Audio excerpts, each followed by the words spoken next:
दोस्तों, हर मनुष्य अपना जीवन अपने तरीके से जीना चाहता है और इसी कोशिश में वो अपनी सत्ता जमाना चाहता है, अपनी धाक दम जमाना चाहता है। चाहे वो परिस्थिति हो, चीज़ें हो या इंसान हो, उसे सत्ता क्यों चाहिए, उसे आदर क्यों चाहिए, या उसे संपत्ति क्यों चाहिए, प्रेम क्यों चाहिए?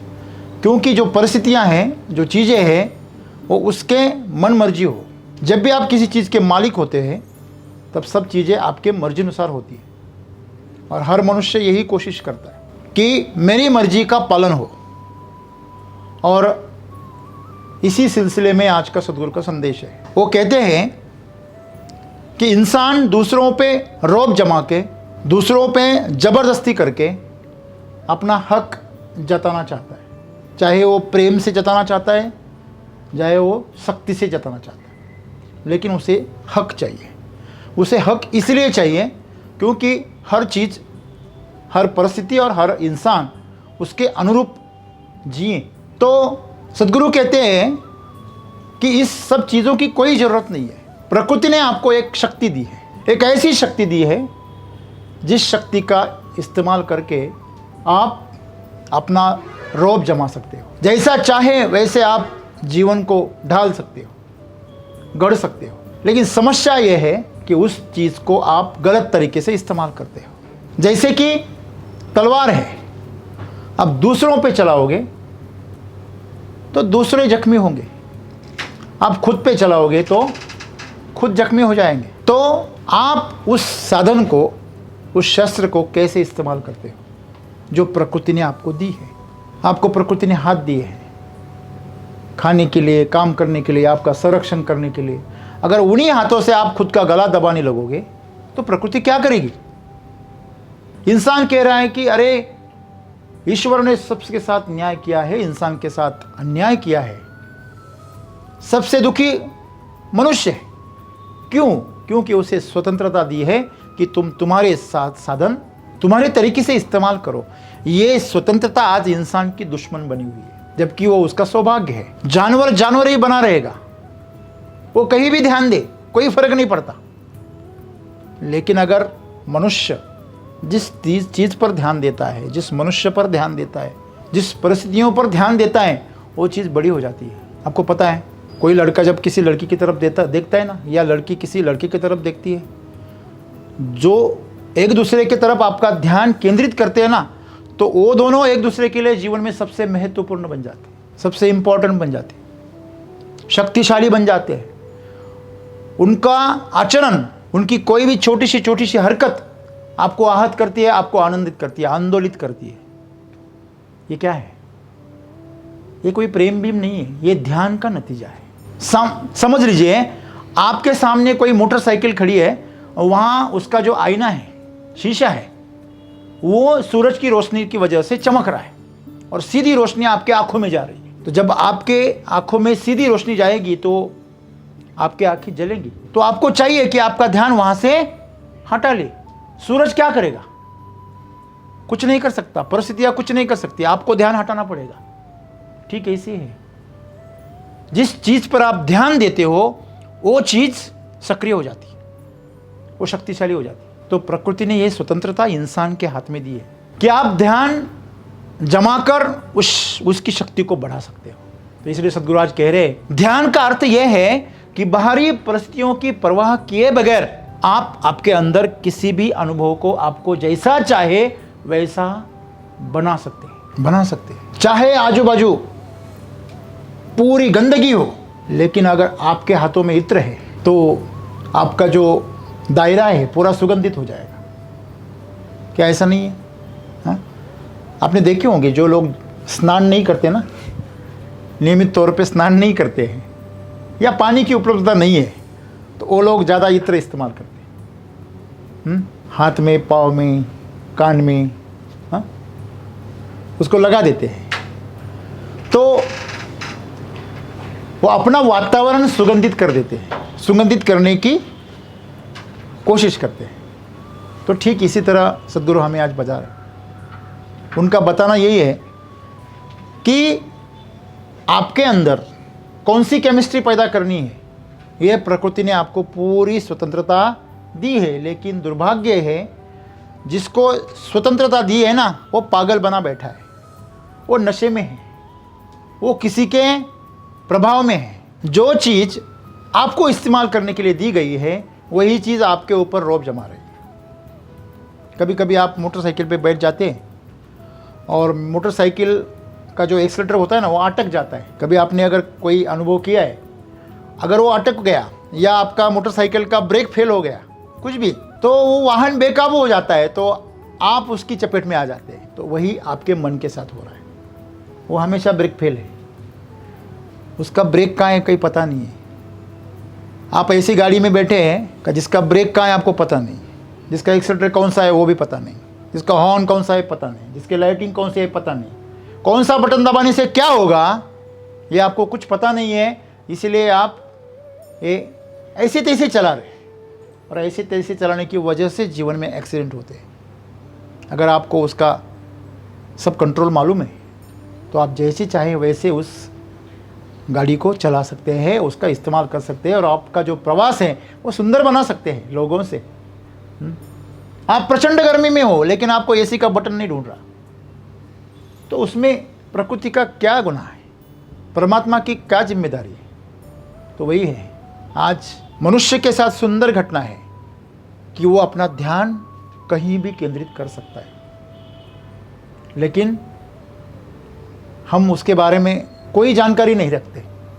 तो इससे ये हो जाता है कि हम गलत जगह पे ध्यान लगा बैठते हैं, लगाते नहीं हैं। मुझे एक बात बताइए, अगर कोई आपकी चीज़ है, जो भी आपकी है, तो मन आपका है, तो आप उसमें कैसी भावनाएं पैदा करेंगे? अगर आपका मन है तो आपका किचन है, सब बर्तन वगैरह सब आपका है, तो आप कैसा खाना पकाओगे? बहुत घटिया, गंदा, तीखा ऐसा पकाओगे? फिर कैसा पकाओगे? रुचकर बनाओगे, टेस्टी बनाओगे, पौष्टिक बनाओगे, सही है? तो ये जो किचन आपको मिला है, जो मन का जो किचन आपको मिला है, वहाँ पे अच्छे अच्छे विचार क्यों नहीं पैदा करते आप? जो विचार आपको दर्द पैदा करवा रहे, जो विचार आपको चुभा रहे, जो विचार आप में डर पैदा कर रहे, जो विचार आपके अंदर नैराश्य पैदा कर रहे, दुख दर्द यातनाएं पैदा कर रहे, ऐसे विचार आप क्यों पैदा नहीं वो आते हैं, आते नहीं, आप लाते हो। आपके गले पे अगर कोई छुरा रख दे तो कौन से विचार आते हैं कोई? बहुत भूख लगी, बहुत भूख लगी है, काम कर रहे, बहुत भूख लगी। अगर आपके गले पे किसी ने छुरा भोंक दिया या सामने कोई सांप आ गया, तो आपको खाना याद आता है या जान याद आती है? क्या याद आता है? तो मतलब आप विचार पैदा करने में सक्षम हो। समस्या यह है कि आप वहाँ पे ध्यान नहीं देते, आपका ध्यान कहीं और भटक जाता है। ध्यान पे हमारा कोई कंट्रोल नहीं है। जिस दिन आप आपके ध्यान पे कंट्रोल लाना सीखोगे, उस दिन आपके अंदर कौन सी भावनाएं पैदा करनी है आप खुद तय करोगे। सामने वाला चाहे आपको कितनी भी गालियां दे, आपके अंदर वो जहर को पैदा होने देना है या नहीं देना है, ये पूरा आपके ऊपर है। ये प्रकृति ने आपके ऊपर छोड़ा है, लेकिन चूंकि हमारा कंट्रोल दूसरे लोगों के हाथ में हमने दिया है। आपको कभी बंदर को देखा है? बंदर के सामने मुंह टेढ़ा करो तो वो क्या करता है? सेम कॉपी करता है। बंदर को पत्थर फेंक के मारो, वो सेम कॉपी करता है। बंदर है वो, लेकिन आप तो नहीं है ना। मैंने सुना है कई लोगों ने थप्पड़ खाई है बंदर से। बंदर से? हाँ, आपने तो पूरा हजारों लाखों करोड़ों साल का विकास बर्बाद कर दिया। वापस उसी योनि में चले गए। दोस्तों, अनुकरण करना ये उसकी मजबूरी है, ये उसकी प्रकृति है, हमारी नहीं। हम जागरूक रहकर प्रतिसाद दे सकते हैं, प्रतिक्रिया क्यों दे, शांत रह सकते हैं, और जो हमें चाहिए वो पैदा करेंगे। जो सामने वाला हमसे पैदा करवाना चाहता है वो हम क्यों पैदा करें? सामने वाला आपको चिढ़ाना चाहता है, गुस्सा दिलाना चाहता है, आपसे गलतियां करवाना चाहता है, आप उसको सहायता करनी चाहिए कि उसको नज़रअंदाज करना चाहिए? आप उस पर ध्यान दे रहे, वो मेरे को गाली दे रहे, आप पूरा ध्यान दे रहे। बहुत बढ़िया, मजे ले लो। समझ लीजिए यहाँ से गंदी हवा आ रही, तो आप वहाँ चले जाओगे या दूर चले जाओगे? हाँ, आप जब फ़ोन करते हो और बहुत आजू बाजू में बहुत डीजे वगैरह बहुत साउंड बज रहा है, तो आप वहाँ से क्या करते हो? दूर चले जाते हो। सही है गलत है? क्योंकि आपको वो आवाज़ सुननी है सामने वाले की। तो आपके अंदर जब शोर पैदा हो जाता है ना, तो आप शांत हो जाना, उससे हट जाना। यही ध्यान है। आप जहाँ पे आपका लक्ष्य केंद्रित करते हो वही ध्यान है। ध्यान का यही मतलब है। आपके अंदर आपको जैसी चाहिए वैसी केमिस्ट्री पैदा करो, वैसे वातावरण पैदा करो। कोई नरक में बैठ के भी खुद को स्वर्ग में पा सकता है, और कोई स्वर्ग में बैठ के भी खुद के लिए नरक पैदा कर सकता है। यही दुर्भाग्य है आज इंसान का। लोग कहते हैं अरे तुझे इतना सुंदर जीवन मिला है, भारत जैसा देश मिला है। वो बोलता है यहाँ गंदगी बहुत है। मैं हमेशा एक उदाहरण देता हूँ। आप किसी घर में जब जाते हैं, क्या उसका पहले टॉयलेट देखते हैं? हाँ? या बैठक रूम देखते हैं? क्या देखते हैं? देखते क्या है? हाँ? आप उनका चाय का कप और उसका जो बशी है वो देखते हैं, या उसका जो टॉयलेट का डिब्बा है वो देख रहे जा रहे हैं पहले? अरे ये डिब्बा बहुत ख़राब है इनका। हम आकलन कैसे करते हैं? जो अच्छी चीज़ें हैं उसके ऊपर देते हैं। इसलिए प्रकृति ने हमें जो गंदी जगह है, जहाँ से गंदगी आती है, वो जगह ढकने के लिए हमें आदत लगाई है, वो पीछे दिए। और जो खाने की जगह है, जो सुंदर है, वो कहाँ दिए? सामने दिए। ये इंसान को कब समझेगा कि प्रकृति भी आपको ये समझा रही है, जो गंदगी है उसे पीछे छोड़ दो और जो अच्छाई है उसको स्वीकार करो। लेकिन आदमी विचारों के बारे में बिल्कुल इससे उल्टा करता है, इसलिए आदमी दुख में है। इसलिए वो अपने आजू बाजू वातावरण कैसे पैदा करता है? गलत वातावरण पैदा करता है। आप बहुत मिष्टान्न खा रहे हो, बहुत बढ़िया खा रहे हो, और आपको एक दिन बहुत घटिया खाना मिला था, उल्टी हुई थी, वो याद आ रहा है, तो क्या करेंगे? क्या करेंगे? आपके लिए आप खुद इतना गंदा वातावरण तैयार कर रहे हो, तो आप कितना भी पंच पकवान खाओ, कोई मायना नहीं उसका, वो गंदगी बन जाएगा। क्योंकि जैसा भाव होता है ना, वैसे उसकी प्रकृति हो जाती है। वो चीज़ क्या है उससे कोई फर्क नहीं पड़ता। आपके अंदर भाव कौन सा है उससे फर्क पड़ता है। वो भाव ध्यान से पैदा होता है। आप ध्यान कहाँ दे रहे? आपके विचारों में, आपकी भावनाओं में आपको हमेशा जो चाहिए उसके ऊपर ध्यान देना चाहिए, जो नहीं चाहिए उसके ऊपर ध्यान नहीं चाहिए।